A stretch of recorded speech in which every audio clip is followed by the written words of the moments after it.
ನಾವು ಬದಲಾಗಿದ್ದೇವೆ, ಮಹಿಳೆಯರು ಉದ್ಯೋಗಕ್ಕೆ ತೆರಳುವುದಕ್ಕೆ ಅನುಮತಿಯನ್ನ ನೀಡುತ್ತೇವೆ ಎಂದಿದ್ದ ಅಫಘಾನಿಸ್ತಾನದ ತಾಲಿಬಾನಿಗಳ ನಿಜ ರೂಪ ಈಗ ನಿಧಾನವಾಗಿ ಅನಾವರಣಗೊಳ್ತಾ ಇದೆ.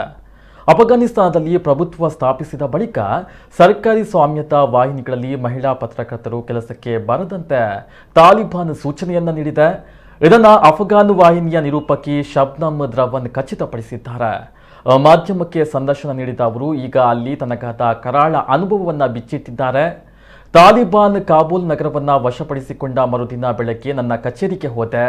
ಅಲ್ಲಿ ನನ್ನನ್ನು ಕೆಲಸಕ್ಕೆ ಸೇರಿಸುವುದಿಲ್ಲ ಎಂದು ಹೇಳಿದ್ರು. ಯಾಕೆ ಈ ನಿರ್ಧಾರ, ಕಾರಣ ಎಂದು ಪ್ರಶ್ನಿಸಿದ್ದಕ್ಕೆ ಅವರು ಈಗ ನಿಯಮಗಳು ಬದಲಾಗಿದೆ ಮತ್ತು ಮಹಿಳೆಯರಿಗೆ ಇನ್ನು ಮುಂದೆ RATAಯಲ್ಲಿ ಕೆಲಸ ಮಾಡಲು ಅವಕಾಶವಿಲ್ಲ ಎಂದು ಉತ್ತರಿಸಿದರು. ಖಾಸಗಿ ವಾಹಿನಿಗಳಲ್ಲಿ ಕೆಲಸ ಮಾಡ್ತಾ ಇರುವ ಮಹಿಳೆಯರಿಗೆ ಈ ರೀತಿಯ ಆದೇಶವನ್ನ ನೀಡಿಲ್ಲ. ನನ್ನ ಪುರುಷ ಸಹೋದ್ಯೋಗಿಗೆ ಕೆಲಸಕ್ಕೆ ಹೋಗಲು ಅನುಮತಿಯನ್ನ ನೀಡಲಾಯಿತು, ಆದರೆ ನನಗೆ ಆಗಲಿಲ್ಲ. ಮಹಿಳೆಯರಿಗೆ ಇನ್ನು ಮುಂದೆ RTAಯಲ್ಲಿ ಕೆಲಸ ಮಾಡಲು ಅವಕಾಶವಿಲ್ಲ. ನಾನು ಈ ದೇಶವನ್ನೇ ತೊರೆಯುತ್ತಾ ಇದ್ದೇನೆ ಎಂದು ಶಬ್ನಮ್ ದ್ರವನ್ ಹೇಳಿದ್ದಾರೆ.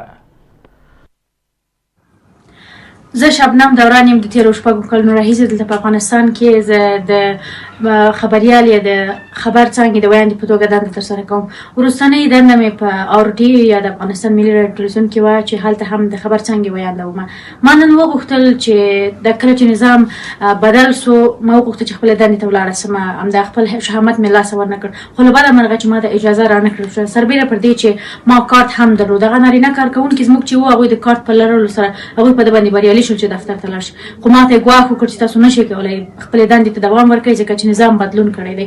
نو دلته ستر ګواښونه دي زموږ پر وړاندې، که نړیوال زما غږ اوري، مرستندوی یا بنسټونه زما غږ اوري، د موږ سره دې مرسته وکړي ځکه چې زموږ ژوند تر ستر ګواښ